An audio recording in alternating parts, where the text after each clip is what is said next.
okay? So we'll all start together, we'll start off our marches now.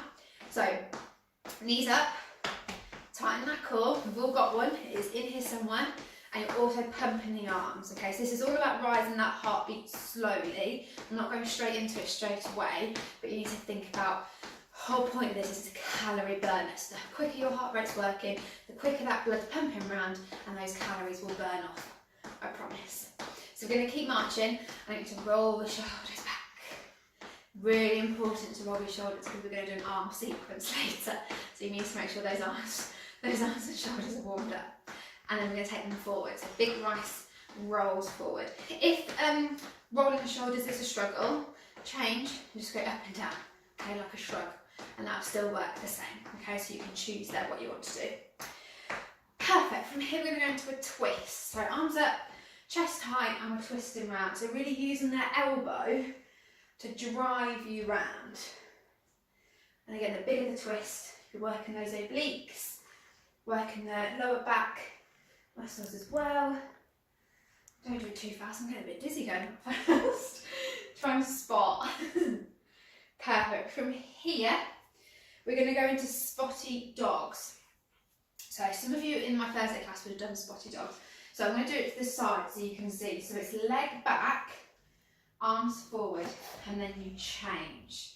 Okay, so the leg goes back, arm goes forward. All right, now to make it harder, you can do it to the side. So you do bigger steps. So if I just come around, you can see that. So bigger steps. Okay, so you can choose to do that one. Obviously you can go faster, and that's going to help your heart rate get quicker. You can also add a little squat as you do it as well. So it's a sort of a little back lunge. So again, there's loads of different options for you to build this up and to make it harder. If you're new to it, just come back to this bit. So I'll let you choose there. You've got 3 options. Perfect. From here, we're going to go into our hand to knee. So it's opposite hand, opposite knee. And again, the higher the knee, the harder it is. You need to get your chair to balance, then get your chair. Again, to make this one harder, you take it into the elbow. Now, when I mean by elbow, you're targeting your elbow to the outside of your knee, okay? And that's what makes it harder, because you're adding twist. So there's your options there. Excuse me. A couple more. And we're going to our leg curls. So it's where the heel kicks back to the bum. So 2 more. 1, 2. So leg curl. So leg goes back. If I go to the side again for you, really try and kick that back. Have a little bend here, so you have a little squat. We're going to be working these legs in a minute, so you need to get them warmed up. There's a little promise for you. Now we're going to bring the arms in, so we're going to do bicep curls here. So pin the elbows into the side of the body, and the arms come up, and really have that power in the arms. Get some weights if you want to have a little bit harder on the arms, by all means. Or cans of chopped tomatoes, I can't mind in the cup, but I'll leave them in there. Perfect. Right, back to our marching. And I'm going to talk you through our first main. Okay, one for the heart rate, this one, so just be careful. We're going to do jumping jacks. So the idea for jumping jacks, we bring it out, we bring it in. So hands meet in the middle. I'm going to try and talk and do this at the same time. Okay, that's the kind of fast, hard version. Now, easy version. Okay, there is an easy version, I promise. One leg out, hands in. One leg in. So you're still doing your arms, we're still doing our legs, and that will slowly quicken, if you can. And then as you get in the practice there, you can turn it back into those jumps. Again, on the chair, you can still do this. Sitting on the edge of the chair, out, in, out, in. And actually, this one will work your abs quite well, because again, we're not slouching, we're holding that posture. Really key here. Now, I know jumping jacks are hard. To make it harder, we can do cross jacks. So, for your cross jacks, your arms are going to be coming in front, and they cross, your legs will be also crossing. So you kind of look like this, crossing in front. Okay? Again, If you want to give it a go but have that slow version, cross it, nice and easy. My breath's already going, so good luck. Just build it up nice and slow, and you will get to be able to do it in a minute, I promise. And again, I'll show you on the chair just so you've got that option here. You can still do your cross straps here. Okay, another weight one for you. We're going to do our elbow squeeze. So it's quite similar to the chest fly move, but I'm going to add another movement in there. Again, I've got my weights. It's up to you if you don't want to have them, and go to whatever your limit is. Now, we bring the weights up. We go into that right angle position. We open, keeping those elbows there. We push up. We come back to the elbows and close. Open, push, elbows, close. Open, push. Okay, so it's always at right angles, and my elbows never drop below my shoulders. So try and keep them up if you can. Now the last one we're going to do, I'm just going to double check what we're going to do. There we go. Is our, it's called standing cross chest curl. It's quite a mouthful. You can do it standing or you can do it sitting, so I'll say sitting for you. So arms stand by the side, and it's opposite arm, opposite shoulder. Nice and easy. So this one will feel a little bit more easier compared to maybe the other weight exercises that we've done. However, because it feels easier, do it for a little bit longer, and I'm sure you will start to feel it. Again, please do this with weights or without weights. I'm going to show you some squats that you can use on your stairs. So I'm not that tall at all, some of you are taller than me.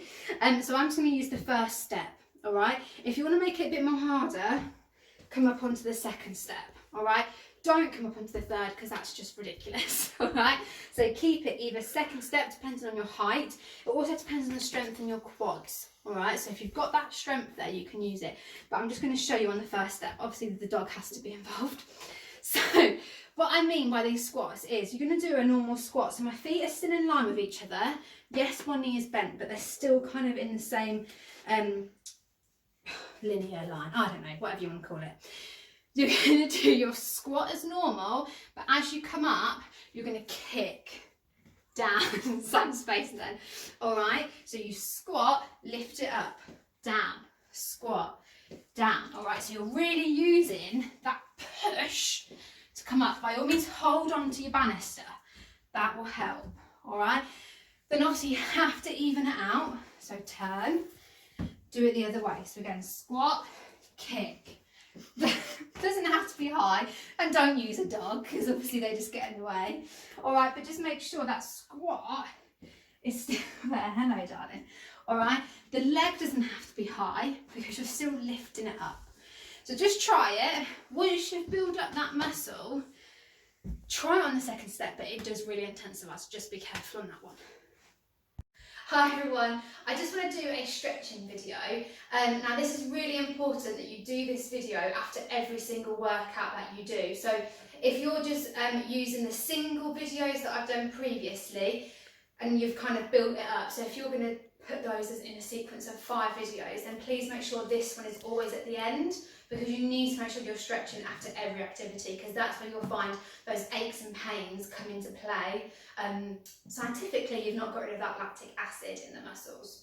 So that's the science. Now we'll get on to the stretching. So first we're going to just do our legs. So one leg in front of the other. It doesn't matter which leg, because we're going to do it on the other side. Both my feet are in parallel, which means they're pointing in the same direction. So my back foot's not turned out, it's pointing in the same direction as my front foot. Now we're going to bend the front knee, okay, and then that should then, you should feel a stretch in the calf in the other leg. Same time, linking those fingers together, and we're going to push away. So we're going to stretch out the hand, stretch out the wrist, and we're stretching out that calf. So again, stay here for about 10 to 30 seconds, as long as you kind of need, you'll feel it.